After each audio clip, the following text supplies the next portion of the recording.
Shalom and welcome to Yeshiva B'nai Noach. I'm Tom Averna. What I hope to present to you on this channel will be interesting and informative presentations dealing with various subjects regarding Judaism.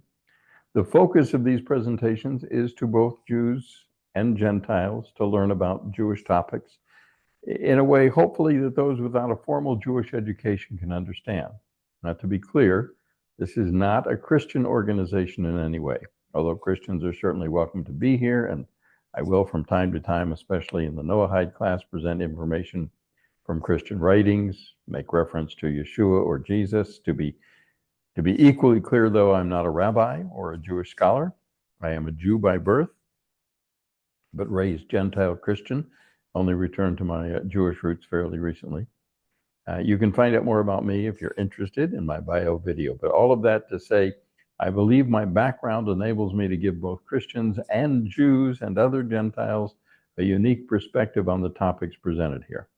So I hope you enjoy this channel, and you're welcome to leave questions and comments here, but please be respectful, as I am not here to proselytize regarding Judaism. I ask you to refrain from trying to proselytize regarding your faith. Let's honor each other's beliefs in a kind and loving way. Baruch haba, welcome, and shalom. And let's get started with the Noahide class now as we take a look at the PowerPoint presentation and go through that together.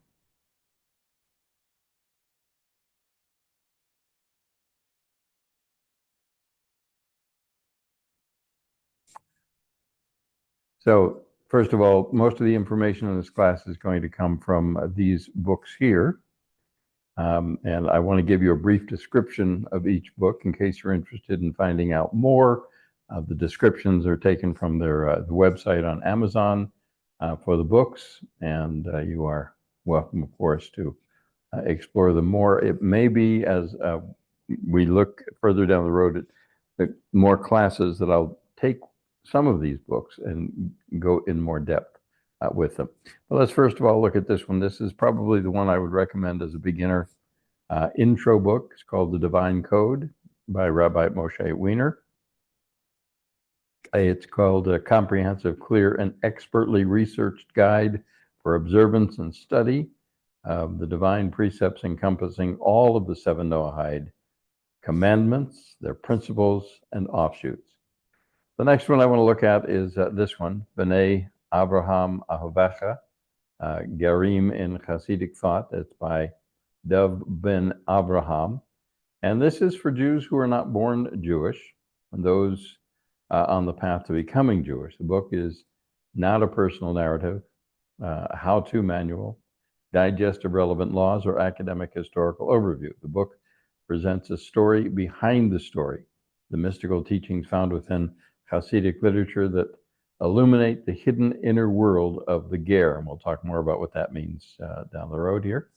With this book, relevant Hasidic teachings are collected, translated from Hebrew into English, organized topically, and further elucidated when needed.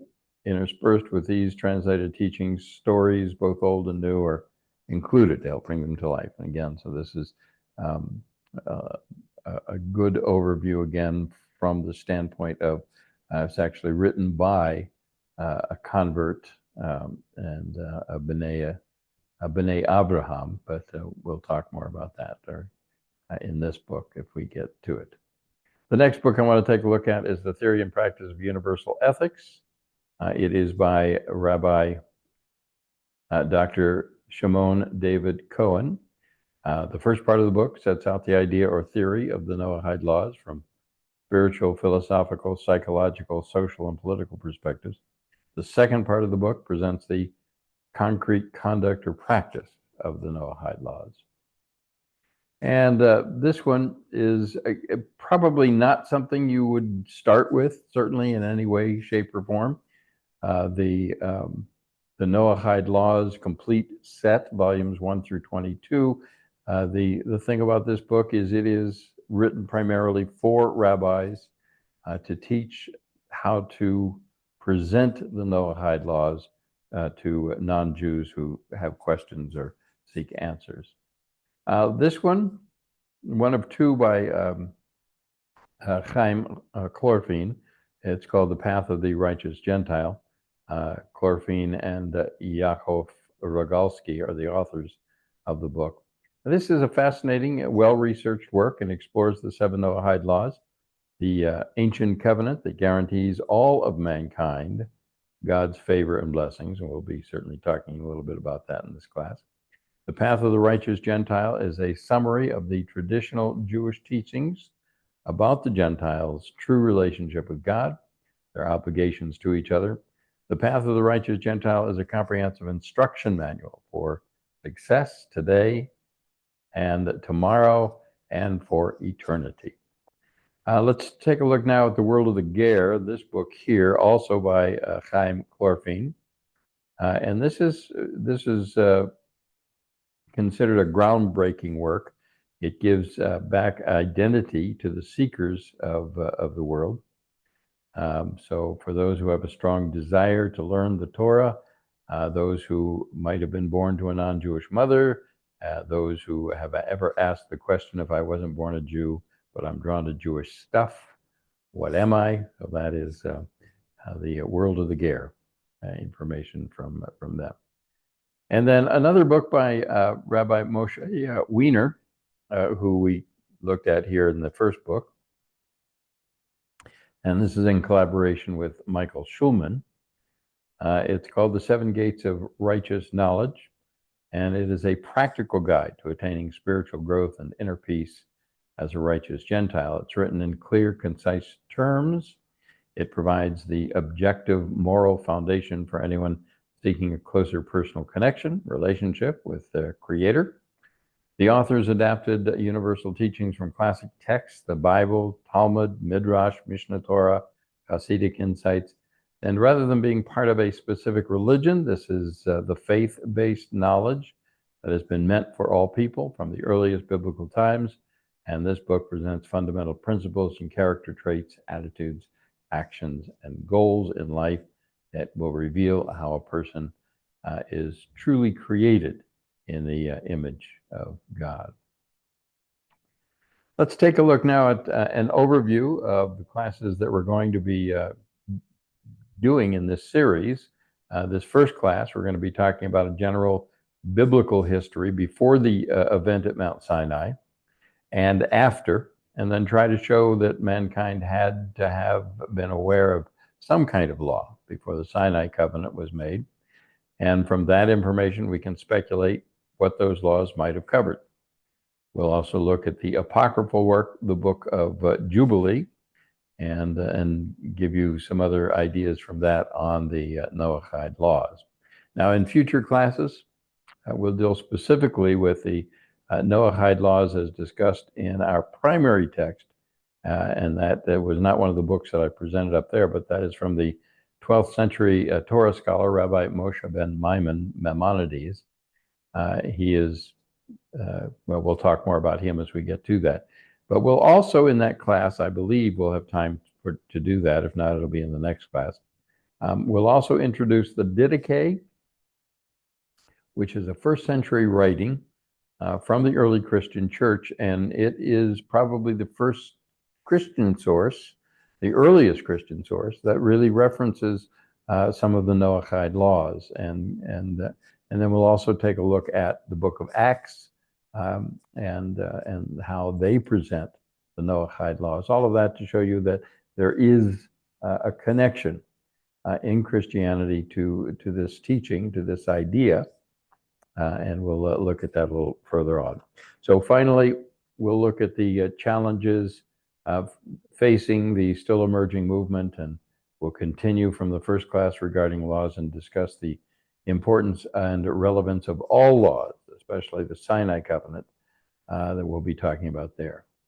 I can send you a bibliography, a PDF of the talk, reference sources available on request.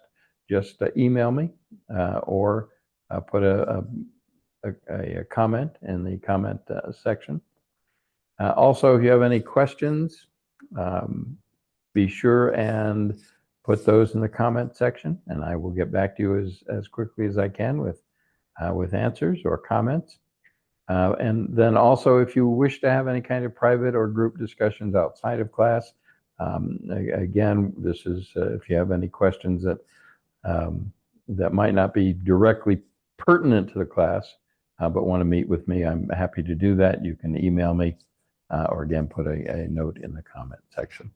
So let's take a look also now at a little bit more about me. Who am I? Now, as I kind of mentioned earlier on, to be very clear, I am not a rabbi, and I'm not in any way a scholar on the topic. I am, and I've always been, a seeker, a researcher. I love studying, I love learning, and I love sharing the information of my research. And again, I don't claim any greater spiritual authority than any of you. My passion is to study and learn. I've learned over the years that the best way to learn is to teach, not to mention we are clearly commanded to teach by God in the Torah.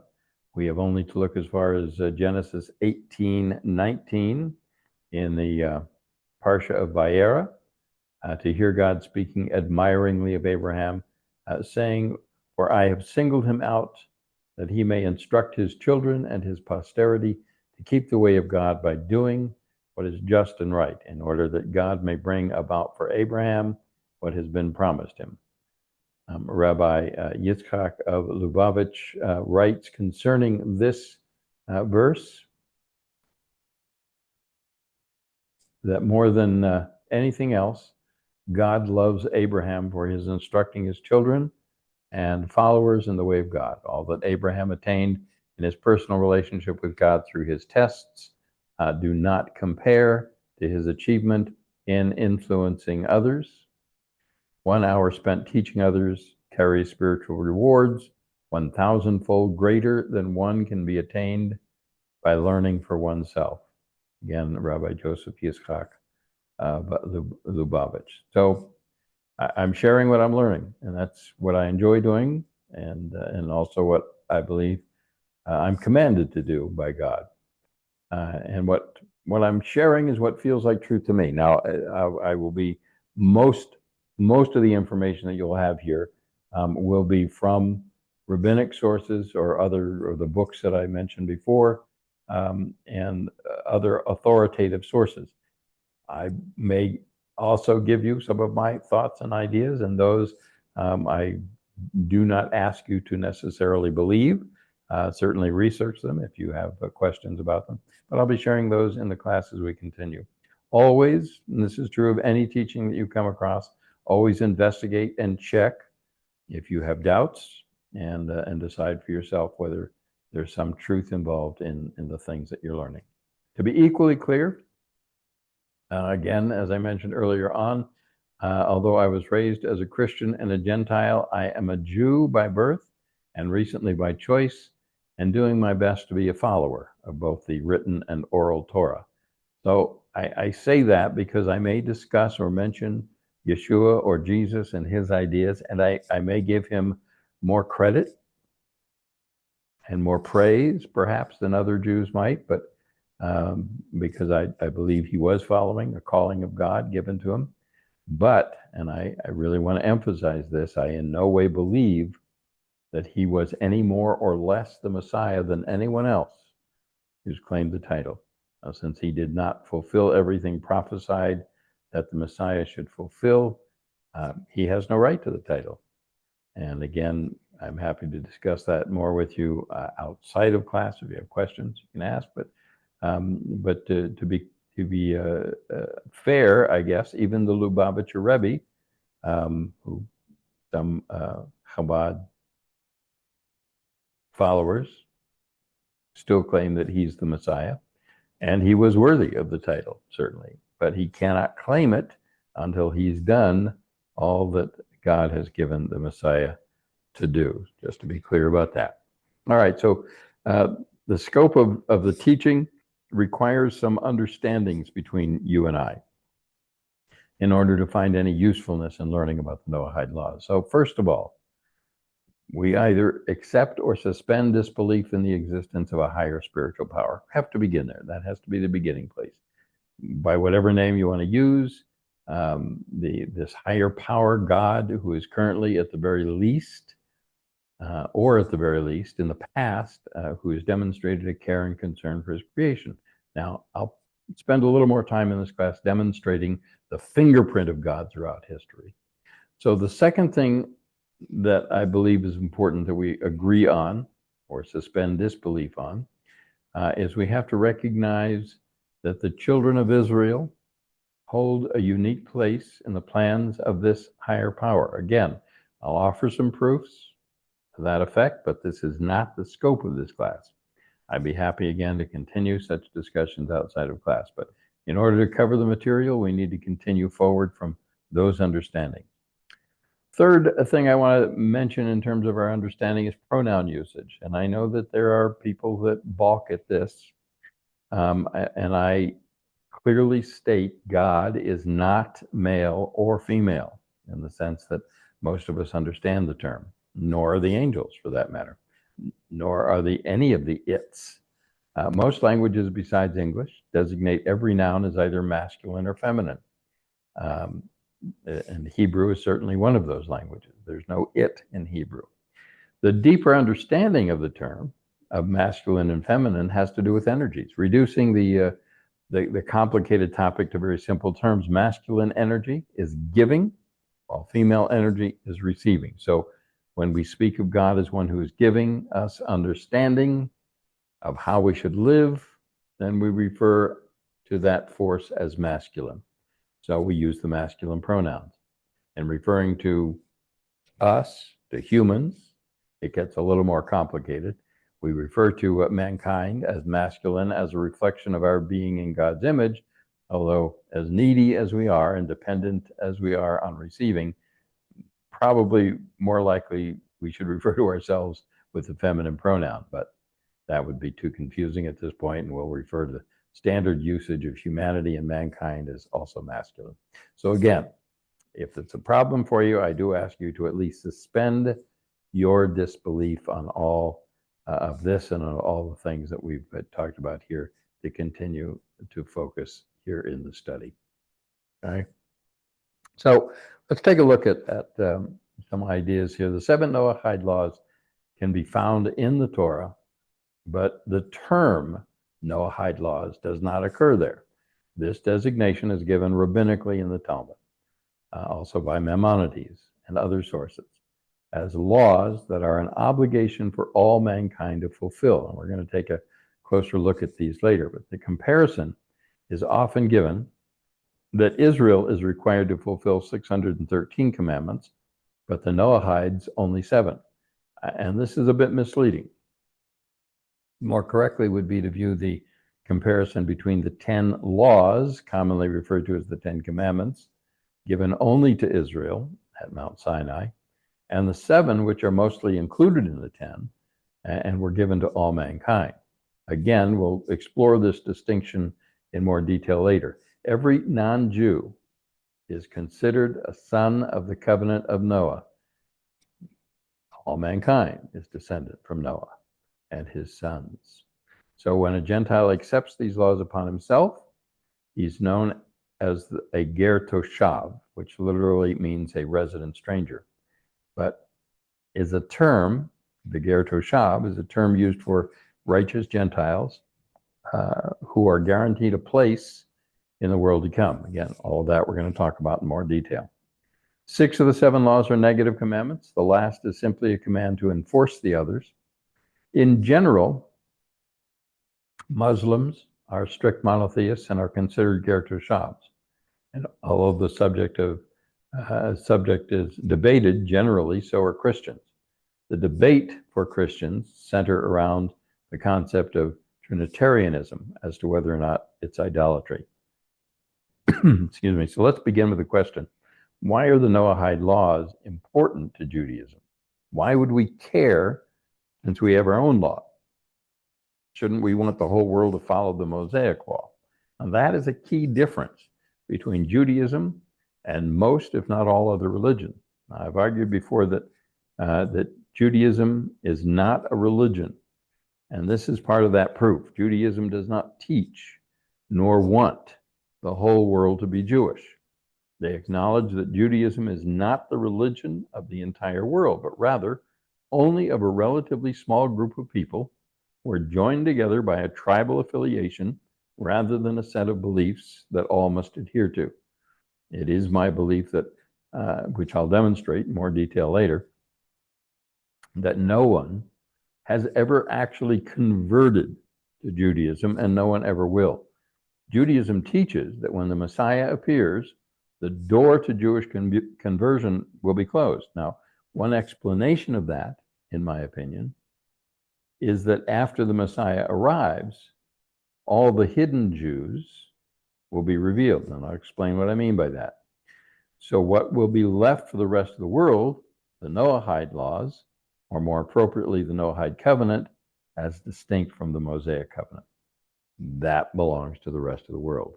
Again, more details on that as we continue on. So today we're going to take a look at the Noahide Covenant from a few perspectives. We'll first look at Torah history of the covenant. Understand the Torah does not give any detailed explanation of the Noahide Covenant per se, as it does for the Mosaic Covenant, since it assumes everyone that was at Sinai already knows about the Noahide Covenant. That's what was taught, as we'll talk about, much earlier on. So it assumes that prior familiarity with that covenant, and so that's not the purpose of Torah to teach that. But it's very clear that mankind, those who are not part of the Sinai covenant, do need to learn, or should learn at any rate, the Noahide Covenant. So let's take a look at the time before the Sinai Covenant. First of all, what is contained in the first book of the Bible, Genesis? What is its purpose? Who is it written for? When God punishes Adam and Eve and later Cain, is he justified? You can't punish someone for something they didn't know. How about the destruction of the world? Is God justified in that, in the flood? Again, there's no justification if they didn't know they were breaking the law. And what about Sodom and Gomorrah? And how do we know that they knew about the Noahide laws and the reason for their destruction? So let's take a look now at in a little more detail here at the different verses, biblical reference verses that we have. And see if I can move this out of the way a little bit. So Genesis 1:1, which is the foundation of all laws. And the reason that would be considered that, it says, in the beginning, God created everything. So we accept with that teaching that gives God the authority to make laws. He's the creator. He's the one who created everything. He knows what's happening. So therefore, he has the authority or ability, certainly, to give us the laws that we have. So what did the people before the Sinai covenant, especially Adam and Eve to begin with, and then further down Noah and then Abraham, what did they know? What were they told about these laws? So Genesis 2:16 is one place that's referred to as giving the law regarding idolatry. The law that says that we cannot worship other gods. And again, most of these laws are given in the negative. In just a minute, we'll take a look at the positive aspects of them and see how all of that connects together. But at any rate, so we're dealing, first of all, let's look at idolatry. Do not worship other gods. From Genesis 2:16, it says, and God commanded Adam, saying, of every tree of the garden you are free to eat. But as for the tree of the knowledge of good and evil, you must not eat, for as soon as you eat of it, you shall die. And that has to do with the fact, again, Adam was given the commandment and he accepted from God that commandment. So the positive aspect of do not worship other gods is to believe in the one God. And Genesis 2:16 is also connected to the idea of, then obviously, more obviously connected to the idea of theft. Don't take from something. I've given you many other things. This is not for you. So if there were a sin committed, it would be that you've done something that you were told not to do in terms of taking something that doesn't belong to you at this time. So that's the idea of Genesis 2:16. Taking a look at Genesis 2:24, dealing with forbidden sexual relations. 2:24 says, hence a man leaves his father and mother and clings to his wife so that they become one flesh. And so again, that looks at this from a positive standpoint. This is what is supposed to happen. Man and woman together in a committed relationship, becoming one flesh. That's what's supposed to happen. When you go against that, then we begin talking about the forbidden sexual relations.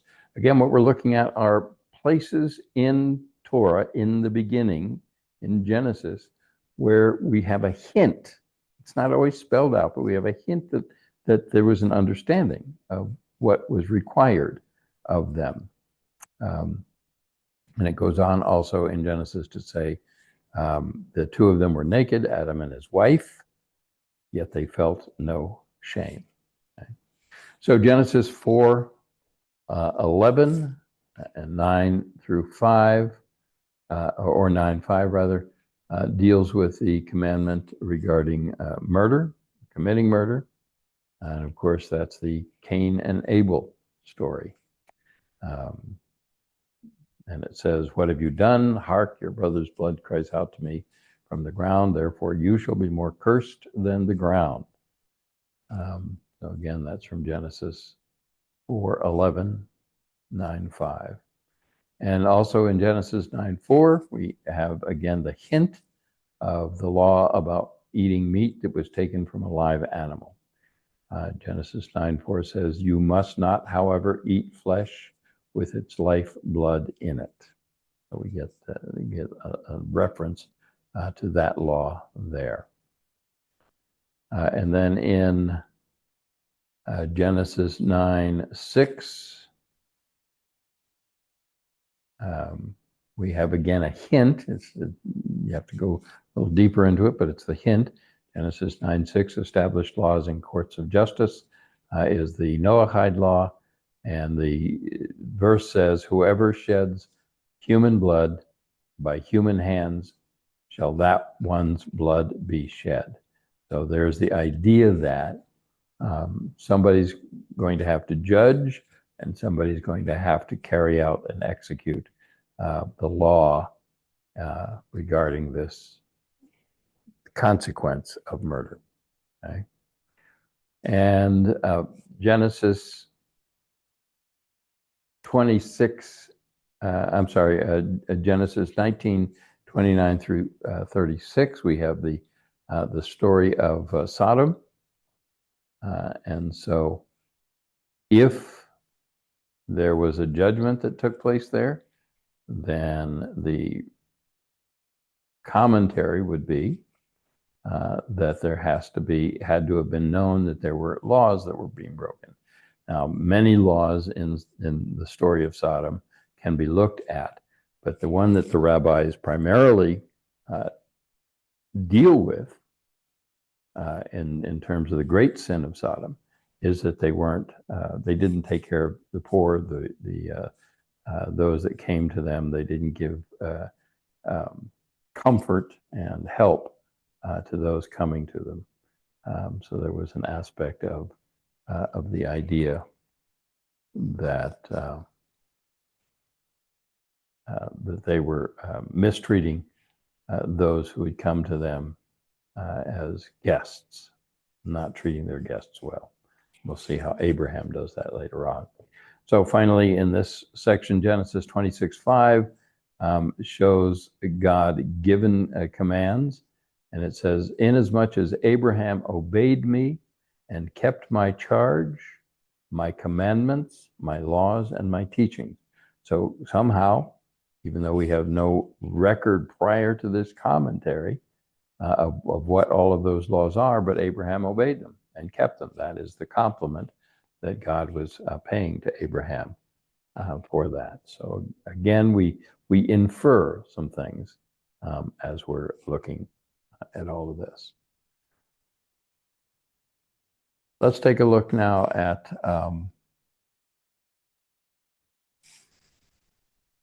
some sources outside of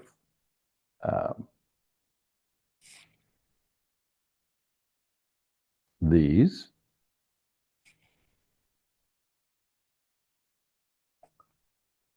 If we can get this to change.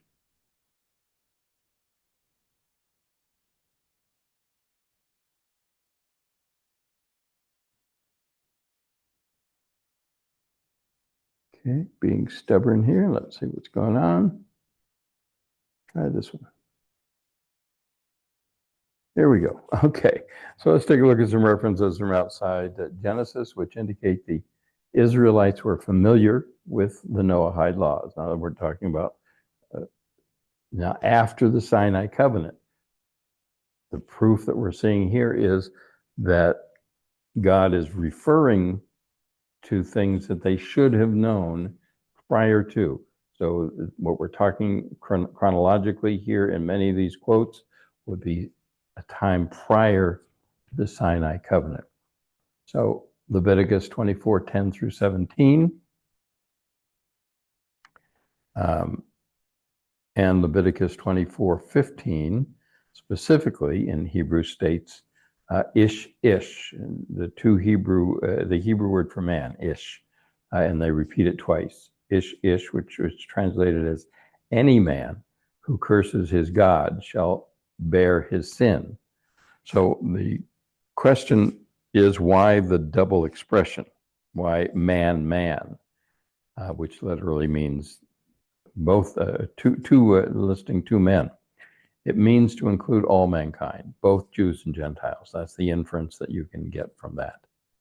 In the Torah portion, it states in Exodus 24:4, and Moses wrote all the words of the Lord on the words, and Moses wrote. Rashi, the great commentator, explains from Bereshit, Genesis 1:1, in the beginning, until Matan Torah, which is the giving of the Ten Commandments. He wrote mitzvot, commandments, which were commanded at Marah, the mitzvot, which were new, such as the Sabbath and the red heifer. But then additionally, his reference there is to the 7 Noahide commandments, or at least to laws that had been given previously. So again, we also can look at his commentary in 24:3 and from Rashi and get more information about that. So the source of Rashi's comment seems to be the Makilta, which is a combination of legal commentaries on the stories of Exodus, which brings 3 interpretations on the verse, including one that says the mitzvot which Adam was commanded, and the mitzvot which the children of Noah were commanded, the mitzvot which they, the Jewish people, were commanded in Egypt and at Marah, and all the other mitzvot, that is, everything else that had been given at Marah and up to that time, such as morning prayers, circumcision on the 8th day, afternoon prayers, tithing from Isaac, evening prayers, not to eat the sciatic nerve of cattle from Jacob, the laws of jurisprudence, and honoring parents. All of those had been given prior to the Sinai Covenant. Now, although an argument can be made again, and we'll talk about this when we talk about the expansion of the 7 laws, in that many of these commandments that we just talked about here deal specifically with covenant between God and Abraham and his descendants. So it may or may not impact the Noahide laws, but we'll talk about that as we get more into to that. So let's take a little bit more now in-depth look at Judaism, rather. So we're going to take a look at the Sinai Covenant in more depth in our last class. So just be aware that we'll get to that if you have questions regarding that. At this point, we just have a very quick look at the hints that we have from Genesis that laws existed prior to the Sinai Covenant. That's the main thing I want you to see from this, is that there had to have been laws that had to have existed before the Sinai Covenant. There had to have been laws. Otherwise, all of the judgments, all of the destructions, all of the things that happened that God did to people, and God did with Abraham, all of the understandings reflect at least an inferred idea that someone was teaching these laws. Someone knew these laws. Abraham didn't originate the laws. He learned them somewhere, and we'll talk about where he learned them from in just a bit. So the main point here is that every time God judges individuals or the world prior to Sinai, we have to ask ourselves, on what authority is that judgment made, and why is it just? It's not just if no one knew that there was a law. If there were no laws given or taught to the people that God judges and destroys in some cases, then God becomes a tyrant. So we'll take a look more about the Judaism understanding, as I said, as we get into our last class, looking at that. So let's continue looking at the next 4 books of the Bible. So we kind of covered Genesis, talked about that. And again, the overview of Genesis, just to kind of cap that up, the overview of Genesis is a story or history beginning with the entire world, but that's a very small part of Genesis. The most of the rest of Genesis, dealing with Abraham and on, are dealing with a specific group of people, a specific tribal group, Abraham and his descendants. So keep that in mind, in the back of your mind, as we look at some of these things. So let's take a look at the other books, and we may get a better idea of them by their Hebrew names. Kind of talk about that in a little bit. So first of all, Shemot, which is Exodus. Shem means names, plural for name. In what we know generally as Exodus. In Hebrew, it's Shemot. Shemot doesn't mean Exodus, it means names. The next book of Leviticus is also known as Vayikra, and he called God, referring to God here. And also we have the next book, which we know as Numbers, but more appropriately, it's called Bamidbar, which means in the wilderness. That's where these laws were given, is in the desert, in the wilderness. And all of the last book is Devarim, which means his word, his words. So if we kind of put all of this together, we get a sentence that sounds like this. So these are the names of those he called in the wilderness and gave them his words. So in just a very brief overview, that's what we're looking at the rest of Torah. The ones that he called, and he called them in the wilderness. And the wilderness is, of course, Sinai. So the entirety of these books is dedicated to giving a set of laws for a specific group of people to follow. And the question then, were these laws, the Sinai Covenant laws, given to the whole world? And the answer is no, it wasn't. It's very clearly stated that it was given to those in the wilderness, and that is the descendants of Abraham.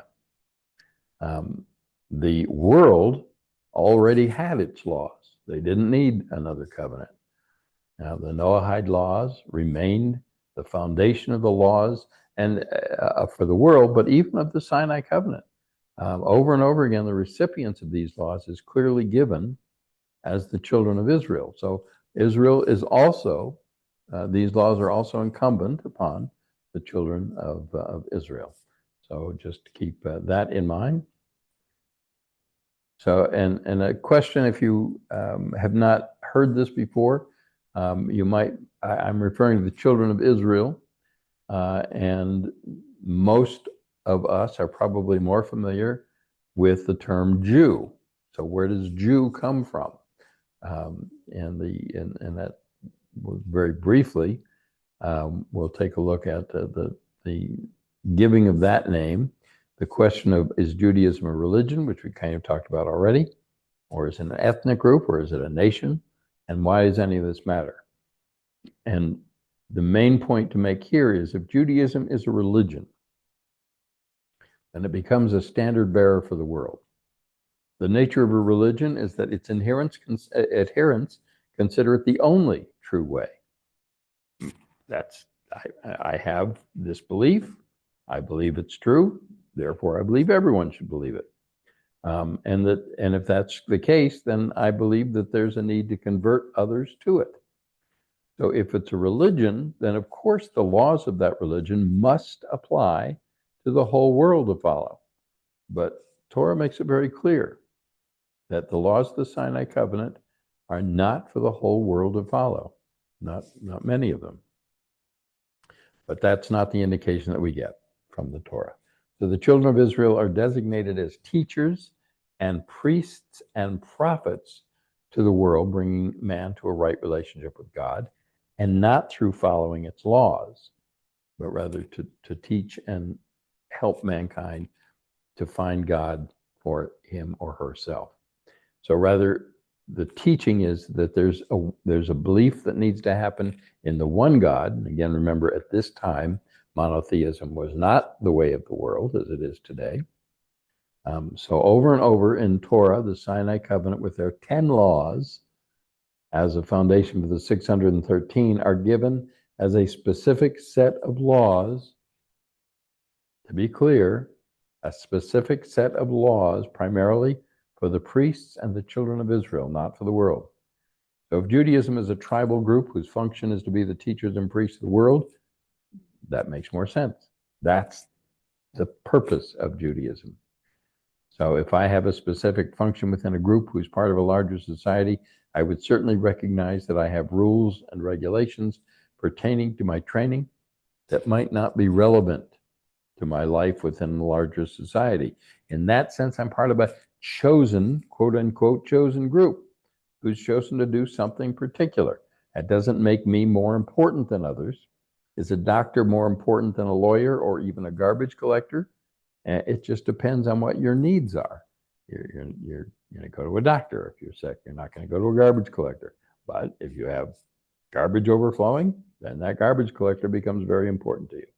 Each one is still liable to the society as a whole. So it's important for me to know, and you, both sets of rules or laws.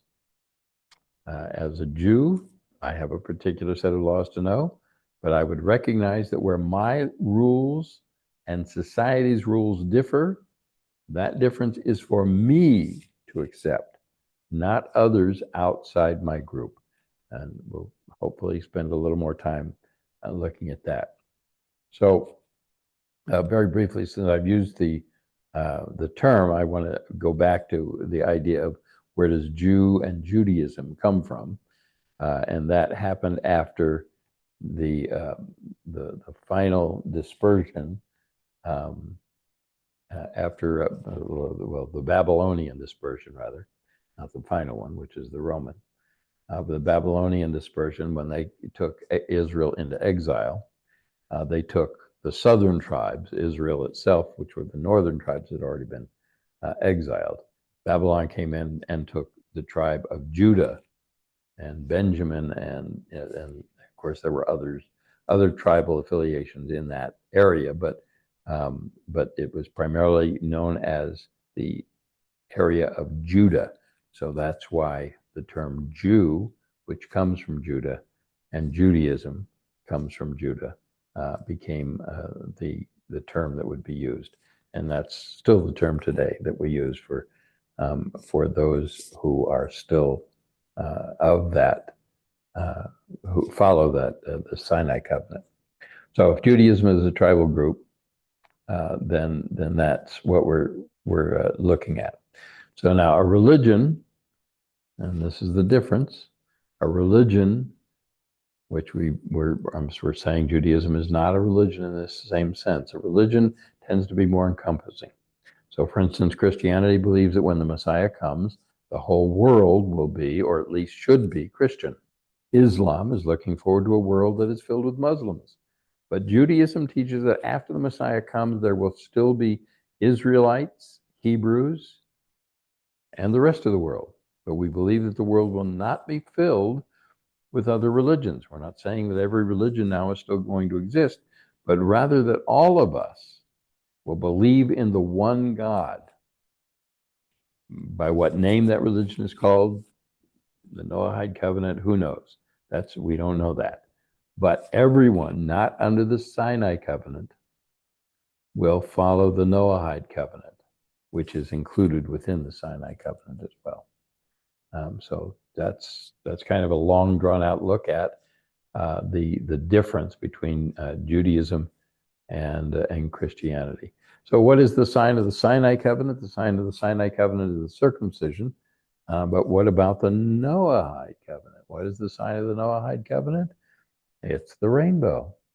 And I don't think it's a coincidence that the idea of the rainbow has been usurped in today's times, but that is the sign that God gave to Noah and to his descendants as the sign of the covenant. What is the difference? Why was there? I guess let's take a look at what is the rainbow versus circumcision.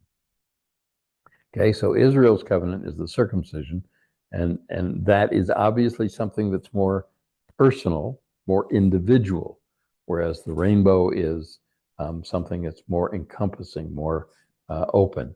So we see that again, and there are seven colors, right? 7 colors in the rainbow. 3, 6, 7, and there are 7 Noahide laws. Coincidence? I don't think so. Of course, scientifically, we know that there are many shades in between all of these colors, but essentially, we understand 7 colors in the rainbow. So, 6 laws were given to Adam. The 7th law to Noah. Well, we're going to look at these in a little more depth here in just a minute.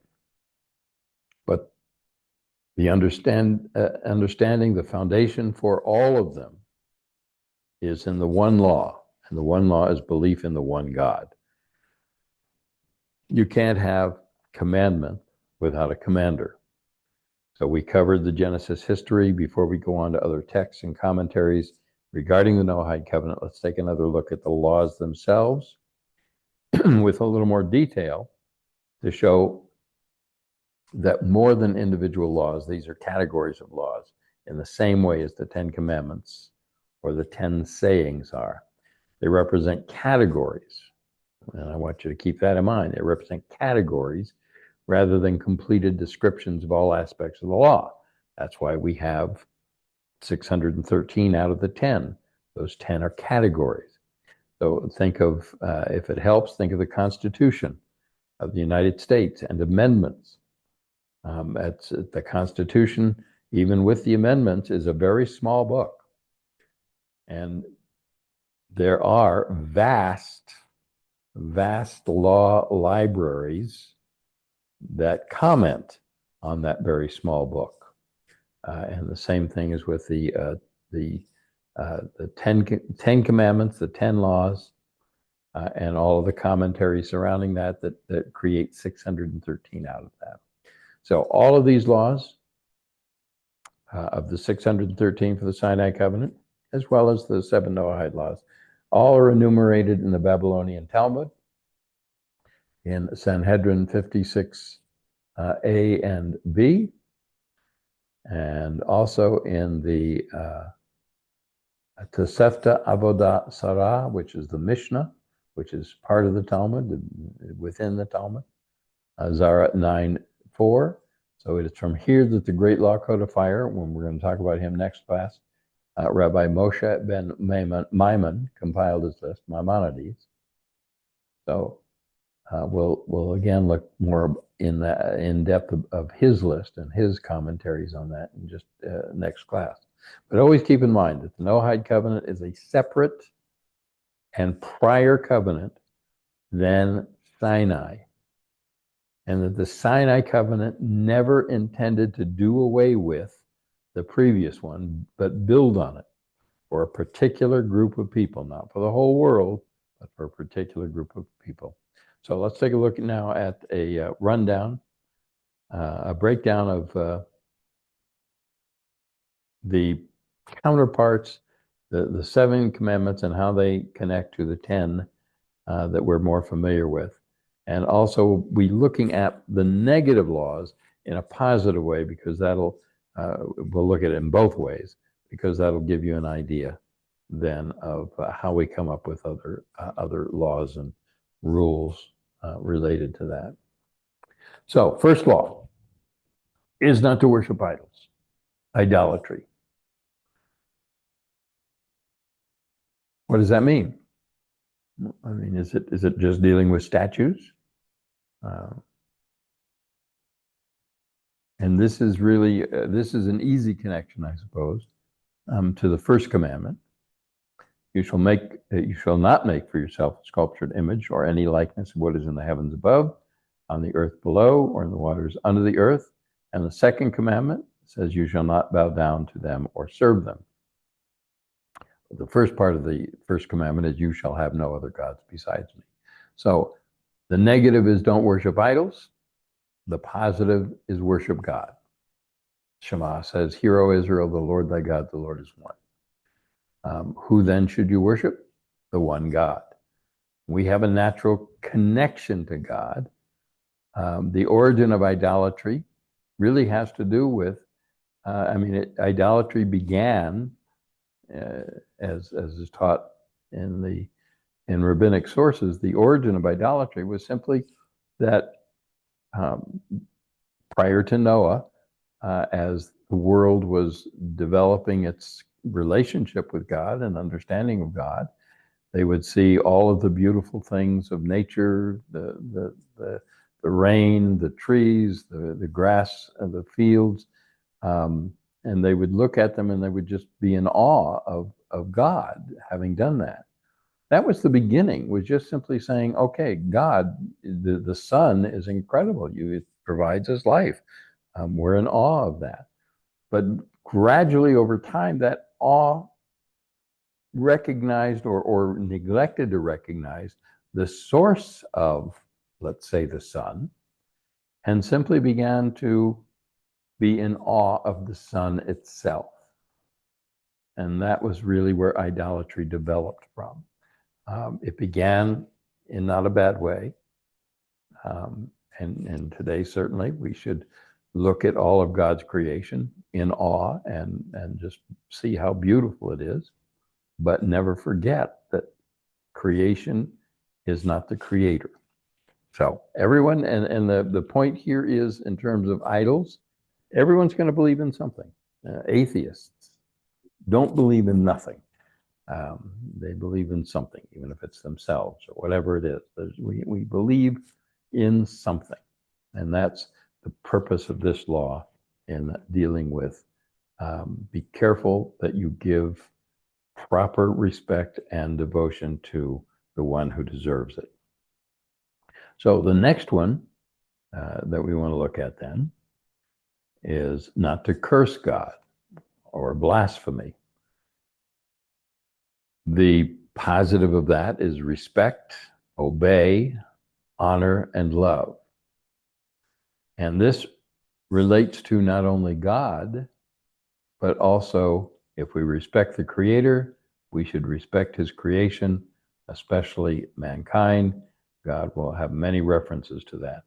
The connection to this idea of blasphemy is, first of all, in the third commandment of our 10. It says, you shall not swear falsely by the name of your God, or Hashem will not, or will not clear one who swears falsely by God's name. Okay, so don't take the name of God in vain. The idea there of blasphemy is, again, if we're honoring God in the positive, we're giving God respect, obey, honor, and love. In the negative, if we don't do those things, then we're cursing God. We're committing blasphemy. But by extension, that also includes cursing another person, another human being, cursing any part of God's creation. It falls under the category of blasphemy. So if we respect the Creator, we respect his creation. Third law, not to commit murder. Positive is to give, save, and defend life. This is not just a commandment against killing someone, but it has to do with sanctity of all life. And there are levels to that sanctity. At the top of the level is human life, then animal life, plant life, mineral life, but all need to be respected, defended, protected, and that's what committing murder is the negative of. If we don't respect life, then it's easy to contemplate the idea of taking life, because it's of very little value to us. So again, that goes under the heading of not committing murder. The next one, the fourth law, is not to commit adultery or sexual immorality. And this one is a huge one. And in order to really look at it in terms of what it means, and this, of course, is connected to the seventh commandment, you shall not commit adultery. But in the positive, it has to do with purity, with the laws of purity. It has to do with being fruitful and multiplying, which is really the first commandment that man was ever given. It has to do with giving in all relationships, honoring the other above yourself. Sexuality is sacred because it's a source of man as creator, but be careful what you create. Our attitudes and thoughts and sexuality affect our outcome, and we want to support order and not chaos. So again, there's a huge, and we'll spend a little bit more time when we look at the expansion of the seven. We'll take a little more time because this is a large topic, and there's a lot of things that are covered by it. The next law that we want to look at, of course, the fifth law, not to steal. Theft seems like a pretty straightforward law. And all of the Noahide laws, I may have mentioned this before, but all of the Noahide laws, the difference between the Noahide laws and the Sinai Covenant, the 10 laws, have to do with, they just make sense. All right, you're not, the Noahides are not expected to do something that doesn't make sense. And whereas in the Sinai Covenant, there are several laws that we do not because they make sense, but because we've been commanded to do them. So a little bit of a difference there. But all of these laws just make sense. Don't steal. Don't take from what doesn't belong to you. But the positive of that, which expands the whole idea of theft, the positive is to give, to be generous, to care for others, the widow and the orphan. It covers charity is involved in this. Shall a man rob God? No, we have to give. We have to give to others. That's a commandment that we've been given. That would be the positive commandment related to the negative commandment of theft. We have to trust in God. We can't, the reason why many people won't give charity is because they're afraid if they give to someone else, they won't have enough for themselves. Well, what that's saying is, I don't trust God to take care of me. So this has to do with trust in God. recognizing God as the creator and owner of all things, and honor and respect the rights and properties of others. All of that comes under the large heading of theft, and it's part of the 8th commandment of the 10 that says, "You shall not steal." Also, the 10th commandment says, "You shall not covet your neighbor's house, your neighbor's wife, male or female slave, ox or ass, or anything that is your neighbor's." So again, we have that connection to the 10th and the 8th commandments given in the 10. The 6th commandment then is a little more difficult to understand unless we take a look at it from the positive standpoint as well. And that's not to eat the flesh torn from a living animal. Okay, that's the negative. Don't do that. But what is the positive? What is the real intention behind that? And that is, taking a look at it from the positive standpoint, it is safeguarding the life and rights of animals, or of all life, but here we're specifically dealing with animals, kindness and not cruelty. We are caretakers, not life takers. Judaism teaches that before you feed yourself, you should feed your animals. Again, Judaism stresses, not just for man, but for all creatures, that we are required to see God in everything, and therefore to treat it with the sanctity and respect that it deserves.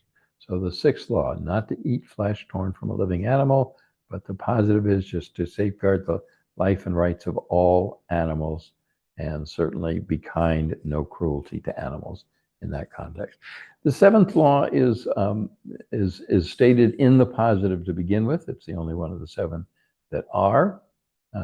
This one doesn't have a specific correlation to the 10, but it's certainly throughout Torah that this commandment is given to Israel as well. And that's the importance of establishing courts of justice. You can't have laws if you don't have any way to enforce, preserve, or protect those who might be hurt by someone who doesn't obey the law. We also learn from Torah that this involves justice tempered with mercy. And again, we're trying to bring order out of chaos. And that is the positive aspect of establishing the courts of justice. Again, is the need to enforce, to preserve, to protect, and to inform. People need to know what the laws are. That would be one of the things that would be the responsibility of those courts of justice. And when we talk about this, the Sinai Covenant, and why we should believe our rabbis and the rabbinic laws, we're going to touch on this a lot more to be a part of that. So the next thing is to look at is, how do we know that these laws were to be taught to others? How do we know that it is the responsibility of Jews to teach others these laws? So in Torah it says, now Hashem had said, "Shall I hide from Abraham what I am about to do, since Abraham is to become a great and populous nation, and all the nations of the earth are to bless themselves by him? For I have singled him out, that he may instruct his children and his posterity to keep the way of Hashem by doing what is just and right, in order that Hashem may bring about for Abraham what has been promised him." This is the commandment that we're given to teach, essentially. And this, of course, is right before Sodom, the destruction of Sodom and Gomorrah. And Abraham argues with God to save, to not destroy the righteous with the unrighteous. Again, getting back to the idea of courts of law and justice. That's what Abraham is arguing. He knows that he has a right to argue that. And otherwise, why on earth would you dare to confront God as a human, unless you knew that you had a leg to stand on, if you will? So that's the lesson that we get from this section of Torah. So once again, I want to emphasize that the Hebrew never calls the Ten Commandments the Ten Commandments. In Hebrew, the verse reads, Vayedaber Elohim et kol hadevarim ha'ele lemor. And God spoke all these words or sayings to say. And following this, then we get the 10 laws, 10 commandments.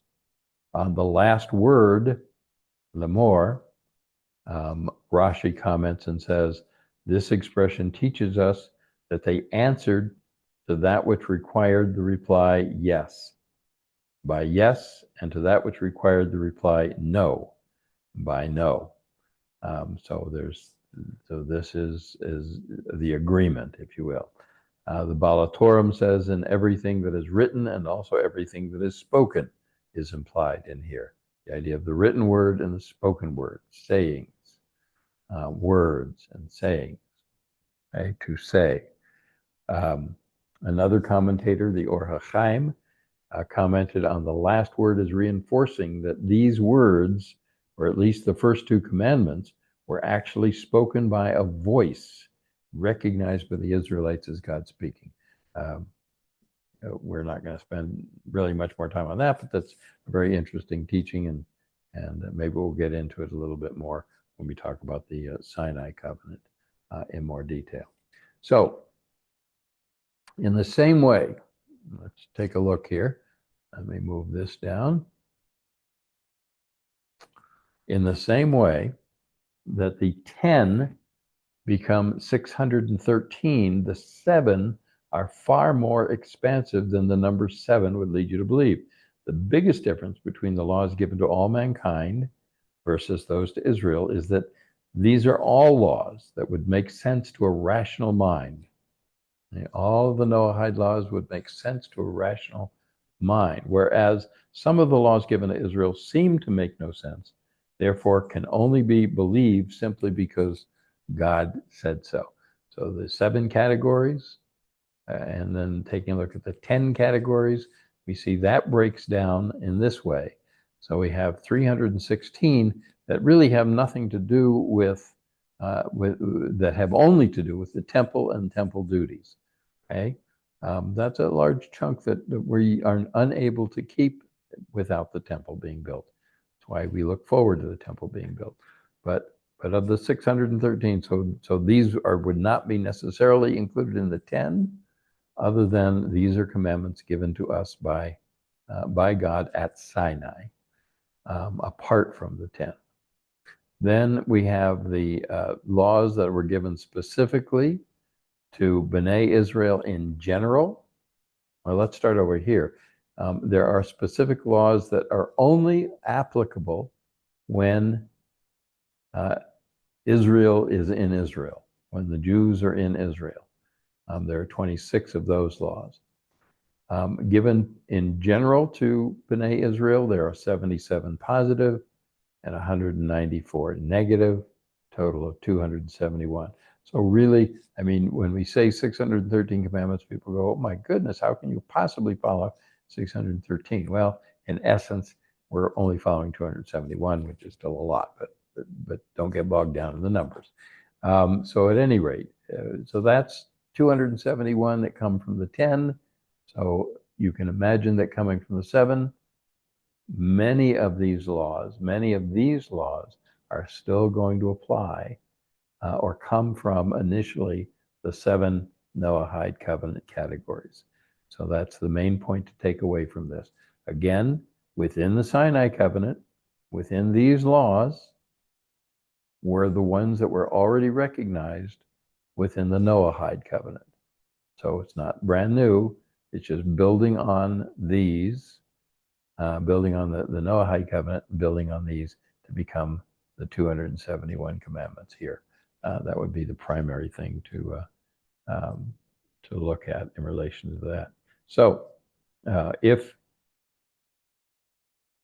you're keeping track, you'll have noticed that only 2 commandments from the 10 were not covered in the 7 listed above. Those 2 commandments are the 4th and the fifth.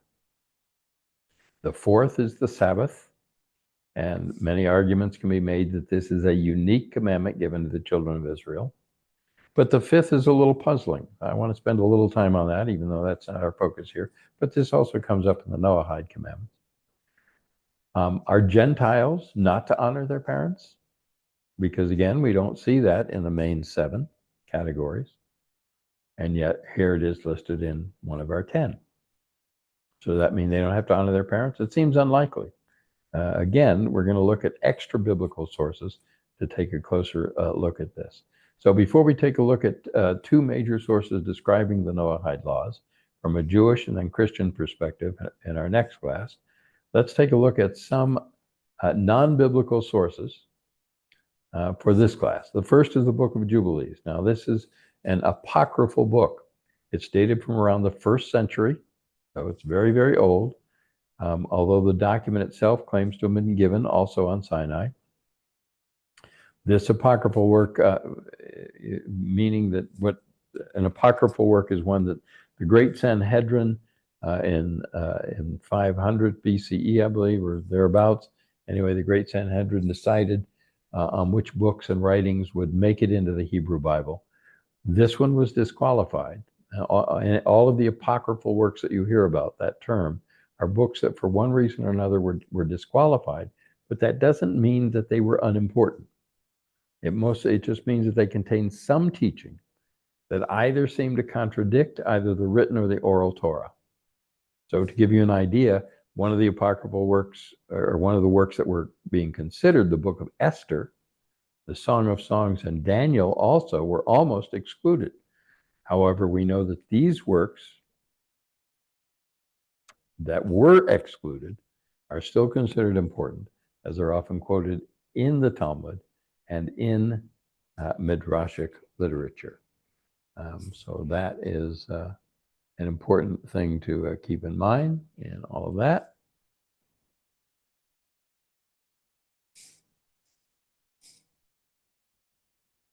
And let's see if we can get this to transfer to the next screen.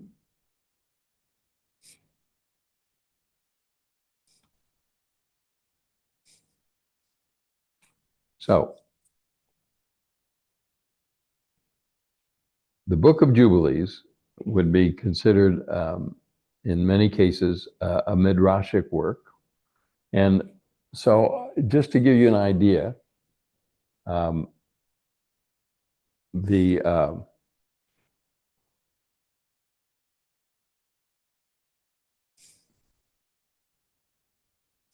we talk about the Book of Jubilees, we'll come to the screen in a minute. When we talk about the Book of Jubilees as a midrashic book, there's an interesting quote that kind of gives you an idea about the midrash and about this book. This quote, again, dealing with midrash, but we'll apply it to this book as well. It says, "Anyone who doesn't believe in the midrash as the divine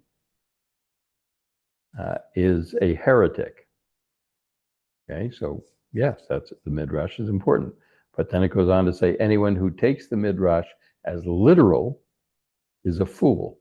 So the idea here is that most of the things in the Book of Jubilees and others are given as allegories. So be careful about looking at it in terms of being literal.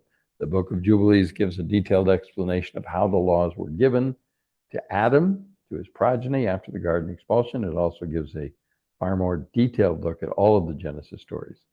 Jubilees 4:18 says, "For in his days," and this is where the teaching comes from about the teaching Noahides.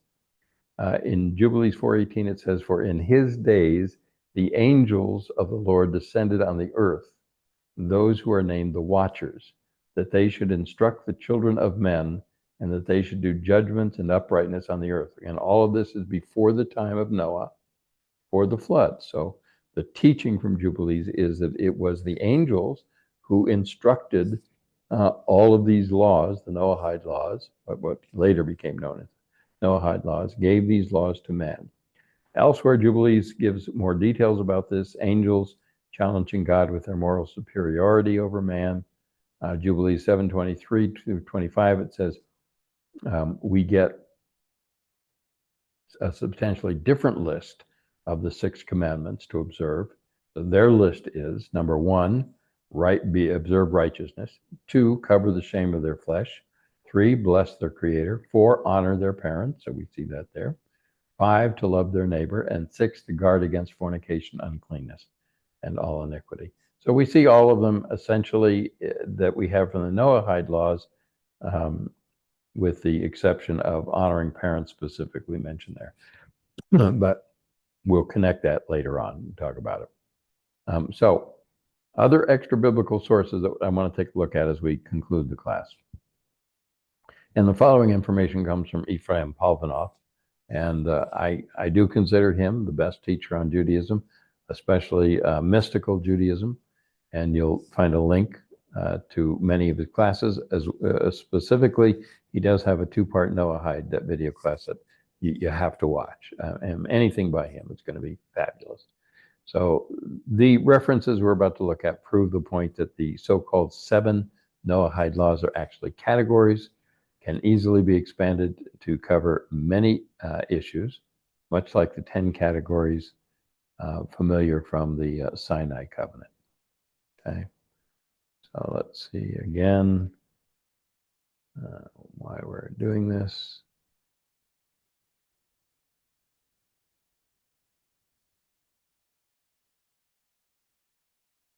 Okay, so we're not going to spend a lot of time on these, but I just want to show them to you. And the last slide we're going to look at here, we're going to combine them. But there's a list of 30 here that were given in the reference here. And just some background, the sources shown here, we have the Talmud that we've been looking at, but this is one of the 2 great rabbinic authorities that are dealing here. Rama Milfano is this one. Let me again move this out of the way in case that's blocking. For now, we'll block it that way. Rama Milfano is also known as Menachem Azariah de Fano. And he lived from 1548 to 1620. He was an Italian rabbi, a Talmudist, and a Kabbalist. And then the other one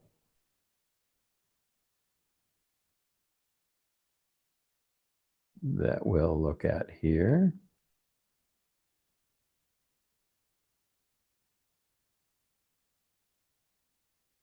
is Shemuel Gaon, otherwise known as Shemuel Bar Hofni HaKohen.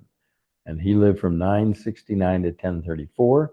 He was one of the very last Gaonim of the famous Yeshiva of Sura in Babylon. And he was the son of Gaon Mar Rav Cohen Tzedek, who was the chief rabbi of Fez in North Africa, was recognized as one of the great Talmud authorities of his time. So those are the 2 great rabbis, their list. Again, there's similarities, and we're going to look at those, but they list 30 things as Noahide laws that they have found, or at least believe that they have found in dealing with it. And then the Torah, the Talmud then also has its list. And there are 2 places primarily where it comes from, but mostly from Sanhedrin 25 in the Talmud. But the total list, one gives 27, one place, the other gives the same 27 sort of, but adds the last 3 here. So altogether there's 30 in the list from the Talmud. So let's take a look again, not to stretch this out too much longer. We see that the Talmud and the other 2 and the 2 rabbis are in complete agreement on most of these 29. Okay, where it says R, that means just Rama agrees with the Talmud on this one. All of these are from the Talmud, but then in addition to what Rama or Gaon, Shmuel agree on. So we can see this list of 29 covers pretty much everything. There are 3, however, that only are found in the Gaon's list, Shmuel. Prayer, bringing offerings, and honoring parents. So interesting. So there's actually, if we look at all of these, we have 32 in our category. But taking a look at how it all comes together, so now we have these listings of the 7 Noahide laws, okay, not to worship idols. And this gives you an idea of how the 613 commandments came about. So if we take the list of 33 and we try and put it where it should go, then we have the one law, not to worship idols, actually involves no idolatry, no child sacrifices, no incantations, superstitions, divination, sorcery, witchcraft. All of these are aspects of idolatry. Not to curse God or the positive being honoring God, blasphemy, prayer to honor God, bringing offerings to honor God, honoring parents to honor God, and Shabbat to honor God. So that is all then under this grouping. Not to murder, we have murder and suicide, castration, abortion, and striking a Jew. And really, this is striking a Jew or a Gentile. There's laws against both. So we have all of that under not to murder. Sexual immorality can involve adultery, incest, sodomy, bestiality. In the negative, in the positive, no sexual immorality is marriage, being fruitful and multiply. Also dealing with crossbreeding animals. It's immoral to force animals to crossbreed or to breed against their kind. Grafting trees, kind of loosely, you can put it in that same category. Reproduction, same-sex marriage, all of that involved here under no sexual immorality. Not to eat a living flesh, of course, limb of a live animal, the blood of an animal, eating dead meat, which kind of involves cannibalism. But all of those things are under this category. Again, I'm the one that has put these together this way. May or may not, you may have a different viewpoint, and that's part of the problem or the issue as to how you do connect and combine these things. So it's all open to interpretation. The last 2 laws, not to steal, of course, theft, and then the positive charity. The court systems deal with justice, but also how do you know what the laws are? You need Torah study to do that. And there's some question as to whether Noahides can study all of the Torah or just the Torah that deals with them and not the other in the negative. So, and we'll talk more about that as we look on here in other places. So the combined list then gives you some of that idea. So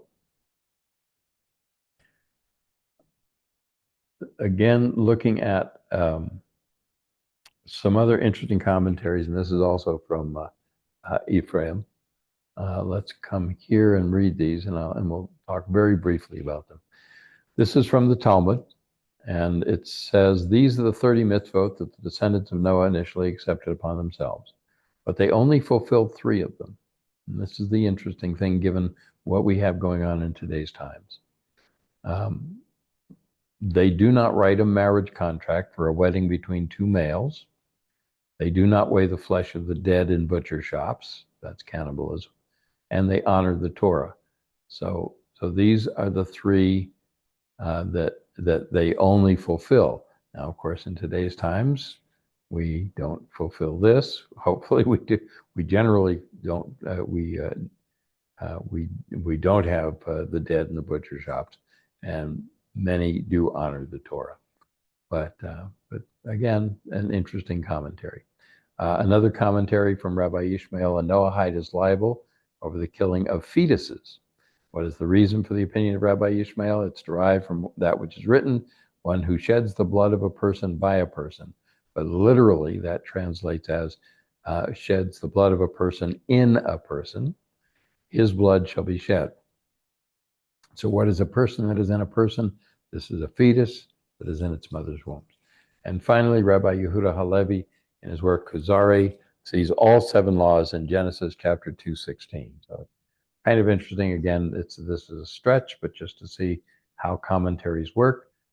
Genesis 2:16 says, and the Lord commanded the man, saying, of every tree of the garden you may freely eat. Now, what Halevi says is commanded refers to courts of law. The Lord refers to prohibition of blasphemy. God refers to prohibition of idolatry. The man refers to prohibition of murder. Saying refers to the prohibition of sexual sins. Of every tree in the garden refers to the prohibition of theft. Thou may surely eat refers to the prohibition of flesh from living animal. So again, it's kind of a stretch to see that, but just to let you know about the commentaries there. So in our next class, we'll move into more modern times. We'll look at the 12th century commentary by Maimonides, as well as the 1st century Christian document called the Didache, and we'll also take a look at the book of Acts.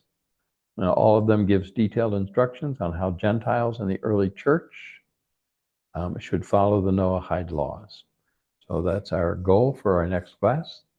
I want to thank you for joining us in this class, and we will see you then next time here on Yeshiva B'nai Noach. Have a good time.